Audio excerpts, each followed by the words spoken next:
Hello friends, welcome to my channel my unique academy. Friends, मैं आपको पढ़ा रहा था the barbers trade union by Mulk Raj Anand. तो इसका थोड़ा सा पार्ट बचा हुआ था जो कि आज मैं कंप्लीट कर दूंगा और ये चैप्टर आपका फिर एंड हो जाएगा। इसके बाद हम लोग कोई न्यू चैप्टर पढ़ेंगे। तो चलिए हम लोग जल्दी से इसको कंप्लीट कर लेते हैं। The barbers trade union. तो हम लोग को यहाँ से पढ़ना है चंदू डिड गुड बिजनेस। इसके पहले मैंने आपको पढ़ा दिया है, तो आप सभी पार्ट्स देख लीजिए पिछले वाले, तभी आपको समझ में आएगी कहानी। Chandu did good business. Chandu ने अच्छा व्यापार किया इन टाउन, कस्बे में। ड्यूरिंग के दौरान, दीज डेज इन दिनों के दौरान चंदू ने कस्बे में अच्छा व्यापार किया। एंड सेव्ड मनी, और पैसे इकट्ठा किए यानी बचाए यानी सेव किए, इकट्ठे किए। इवन दो, हालांकि ही बॉट न्यू क्लॉथ्स, उसने नए कपड़े खरीदे। एंड न्यू टूल्स का मतलब होता है जो उसके काम में उपयोगी टूल्स होते थे, यंत्र होते थे जिससे वो बाल काटता था, दाढ़ी बनाता था, तो उसी को टूल्स बोला गया। तो उसने नए कपड़े खरीदे, नए टूल्स खरीदे यानी कि नए यंत्र खरीदे फॉर हिमसेल्फ, स्वयं के लिए। द विलेज एल्डर्स, गांव के जो बड़े बड़े लोग थे। एल्डर्स का मतलब यहाँ पर है जमींदार, साहूकार, तालुकदार। ये लोग जो थे उन्होंने थ्रेटेंड, धमकी दिया। टू हैव हिम सेंट, भेजने की। टू प्रिजन, जेल, यानी चंदू को जेल भेजने की धमकी दी। फॉर हिज ऑफेंस, उसके अपराधों के लिए। जो जमींदार, तालुकदार और जो उच्च वर्ग के लोग थे उन्होंने चंदू को धमकी दी कि वो चंदू को जेल भेज देंगे क्योंकि उसने अपराध किया था। अपराध कौन सा किया था? यानी कि अपना काम नहीं कर रहा था, हम लोग की आज्ञा नहीं मान रहा था, दाढ़ी नहीं बना रहा था, बाल नहीं काट रहा था। तो उसने कहा कि हम उसको जेल भेज देंगे, धमकी दी। एंड ऑर्डर्ड हिज मदर, और उसकी माँ को आज्ञा दी। टू फोर्स हिम, कि वो उसको फोर्स करे यानी बाध्य करे। टू ओबे देम, उनकी आज्ञा मानने का। यानी कि जमींदारों ने, तालुकदारों ने, बड़े बड़े उच्च वर्ग के लोगों ने चंदू की माँ को बाध्य किया यानी कि आज्ञा दी कि तुम अपने बेटे को समझा लो, उसको बाध्य करो कि वो हमारी बात माने यानी हमारी आज्ञा माने। और they would commit him to the police, या फिर वे लोग उसको पुलिस को सौंप देंगे। अगर चंदू हमारी बात नहीं मानेगा, हमारे लोग के दाढ़ी बाल नहीं काटेगा, हजामन नहीं करेगा, तो हम लोग उसको पुलिस को सौंप देंगे। फॉर ए ब्रीच का मतलब भंग करने, ऑफ द पीस, शांति, यानी शांति को भंग करने के अपराध में। बट चंदूज मदर हैड, लेकिन चंदू की माँ फॉर द फर्स्ट टाइम, पहली बार। देखिए, अब हैड के बाद आपको सीधे यहाँ से जोड़ना है, टच्ड। तो पहले मैं इतना पढ़ा देता हूँ, या फिर चलिए पहले बीच वाला for the first time in her life ये पढ़ लीजिए, फिर आप अगल बगल वाला पढ़िए। For the first time in her life, अपने जीवन में पहली बार। बट लेकिन अपने जीवन में पहली बार Chandu's mother had touched, Chandu की माँ ने टच किया था यानी कि छुआ था। द एज ऑफ प्रॉस्पर्टी, समृद्धि का दहलीज, यानी समृद्धि के किनारे को छुआ था चंदू की माँ ने पहली बार जीवन में। यानी कि अब चंदू कमाने लगा था तो उसके घर में पैसे आने लगे थे, तो चंदू की माँ ने पहली बार समृद्धि का दहलीज टच किया था। एंड सी टोल्ड, और उसने बता दिया। ऑल ऑफ देम, उन सभी को, उन सभी से कहा। चंदू की माँ ने जमींदारों से, तालुकदारों से और जो भी उच्च वर्ग के लोग थे उन सभी से कहा। वॉट सी थॉट, जो वो सोचती थी। ऑफ देम, उनके बारे में, यानी जो उनके बारे में उसके दिमाग में थॉट था, विचार था, वो सब उसने कह दिया। In a language even plainer, in a language, एक भाषा में, इन ए लैंग्वेज, एक भाषा में, इवन प्लेनर, जो अधिक सरल था, देन, की अपेक्षा, दैट, उस, इन विच, जिसमें, she had always addressed them, जिसमें वो हमेशा उनको कहती थी।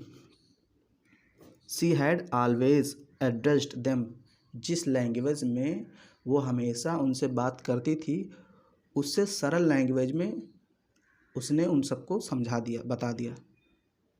यानी कि थोड़ी जैसे बुरी लैंग्वेज में बात करती थी, क्योंकि चंदू की माँ निम्न जाति की थी और उच्च वर्ग के लोग तो थोड़े अलग टाइप के थे। तो जब उच्च वर्ग के लोग चंदू की माँ के पास आए और उसको समझाने लगे कि अपने बेटे को समझा दो कि वो अपना कार्य करे, अन्यथा उसको हम लोग पुलिस को भेज देंगे, जेल भेज देंगे, पुलिस को पकड़वा देंगे, तो चंदू की माँ ने उसी लैंग्वेज में बात किया उन बड़े लोगों से जैसे वो पहले बात करती थी, और थोड़े और सरल स्पष्ट शब्दों में उनको समझा दिया। देन दे थॉट, फिर उन्होंने सोचा, किन्होंने? उच्च वर्ग। देखिए, दे मतलब कई लोग हैं, तो यानी कि ताल्लुकदार, साहूकार और जमींदार, जो भी बड़े वर्ग के लोग हैं उन्होंने। देन दे थॉट, फिर उन्होंने सोचा, ऑफ गेटिंग, लाने का, the barber of Verka, Verka के बार्बर को, वेरका एक स्थान का नाम है, मैंने आपको बताया था, तो वहाँ के बार्बर को टू कम, लाने के लिए उन्होंने सोचा कि अब हम वेरका के बार्बर को बुलाएंगे, टू अटेंड देम, और वो उनकी सेवा करेगा। टू अटेंड का मतलब सेवा करना। जमींदारों ने, ताल्लुकदारों ने, उन सभी ने कहा कि अब हम वेरका के बार्बर को लाएंगे और वो हमारी लोग की सेवा करेगा।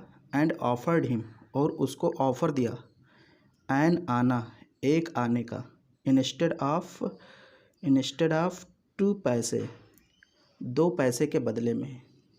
यानी पहले चंदू को 2 पैसे दिया जाता था, तो जमींदारों ने कहा अब हम जो बार्बर लाएंगे उसको हम 2 पैसे के बदले 1 आना देंगे, यानी कि ये बड़ी राशि हो गई 1 आना। And they had usually paid to Chandu, जो वो चंदू को दिया करते थे, यानी जो 2 पैसे चंदू को दिया करते थे उसकी अपेक्षा उस नए बार्बर को जो वो वेरका से लाएंगे उसको 1 आना देंगे।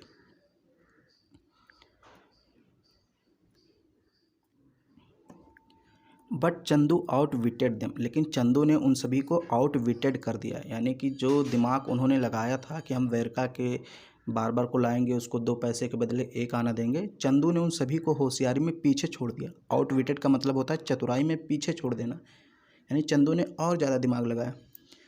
ही हैड कंसीव्ड, उसने सोचा, a new and more wonderful notion, एक नया और अधिक आश्चर्यजनक विचार।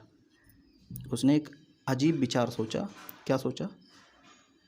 इवन बेटर देन, यहाँ तक कि उससे भी अच्छा, दोज ही हैड थॉट, जिसे वो सोचता था बिफोर, पहले, यानी जिन विचारों को पहले सोचा करता था उनसे अब अधिक अच्छा और नया विचार सोचा। क्या सोचा?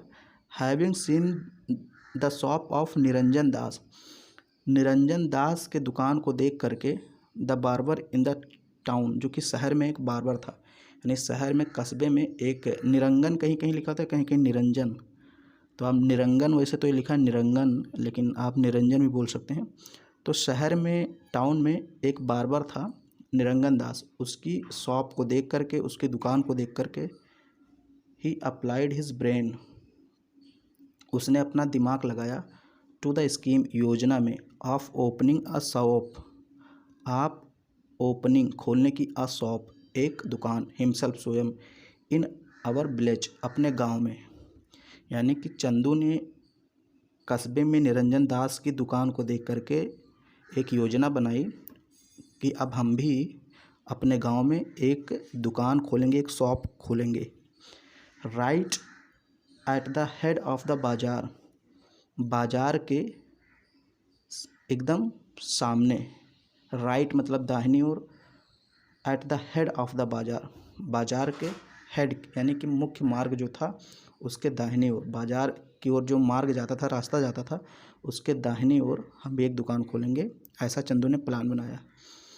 ही वुड डू इट, वो इसे करेगा, इन पार्टनरशिप में, with the barber of Verka, Verka के बार्बर के साथ, यानी कि पार्टनरशिप, आधा पैसा तुम लगाओ, आधा पैसा मैं लगाऊं। तो वेरका के बार्बर जिसको वो लोग बुलाना चाहते थे, चंदू ने उसको पहले ही अपने पक्ष में कर लिया कि हम लोग मिलकर एक शॉप खोलेंगे। हु वॉज हिज कजिन, जो इसका कजिन था, यानी कि इसका कजिन का मतलब भाई कह सकते हैं, दूर का, तो उसके साथ इसने पार्टनरशिप कर लिया और एक दुकान खोलने की योजना बनाई। एंड विद धूनो, और धूनों के साथ भी हो गया, मतलब विद धूनों का मतलब यहाँ पर धूनों के साथ उसको भी अपने पक्ष में कर लिया।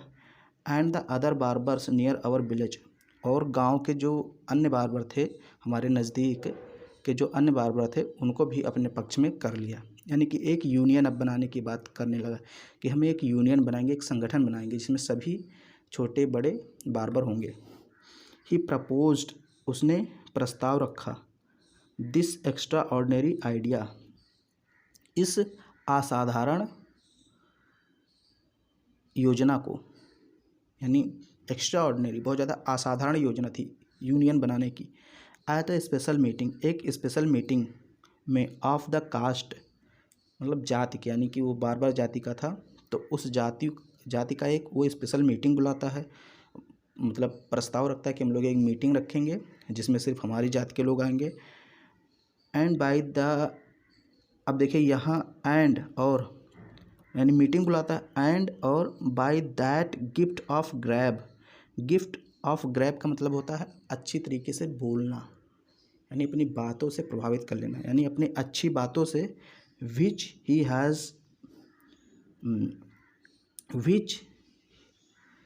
हैज़ मैनेज्ड, उसने मैनेज कर लिया अपनी अच्छी बातों से। हाँ, थोड़ा सा अजीब लिखा है, ही हैज़ मैनेज्ड होना चाहिए, यानी कि गिफ्ट ऑफ गैब अच्छी बातों से, विच ही हैज़ मैनेज्ड उसने मैनेज कर लिया, टू कन्विंस मनाने के लिए, देम उनको, यानी जितने बार्बर्स थे उनको कन्विंस कर लिया, उनको मना लिया, दैट की इट वॉज टाइम, ये समय है, द विलेज एल्डर्स कि गांव के लोग, यानी बड़े बड़े लोग, विलेज एल्डर्स का मतलब गांव के बड़े बड़े लोग, उच्च वर्ग के लोग, came to the barbers, barber के पास आएँ, रादर देन, ना कि, that the barber should dance attendance upon the lords, ना कि बार्बर को उनके पास अटेंड करने जाना चाहिए।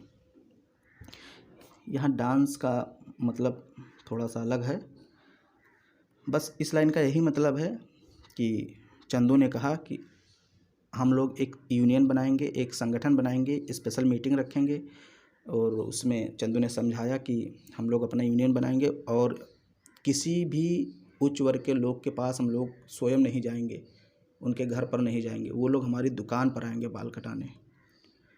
तो ये सारी चीज़ें हुई और ये कहानी एंड हो जाती है।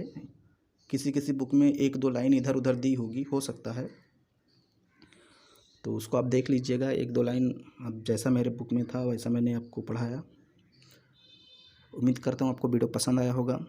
तो आपने देखा कि कैसे एक निम्न जाति का जो चंदू था उसने कैसे उन लोगों को सबक सिखाया अपनी बुद्धि से और अपनी कुशलता से। तो कोई भी कार्य छोटा बड़ा नहीं होता है, बस आप अपने उस कार्य को सही ढंग से कीजिए। तो उम्मीद करता हूँ कहानी आपको पसंद आई होगी। वीडियो को लाइक ज़रूर करें, शेयर करें, और चैनल पर पहली बार आए हैं चैनल को सब्सक्राइब भी करें।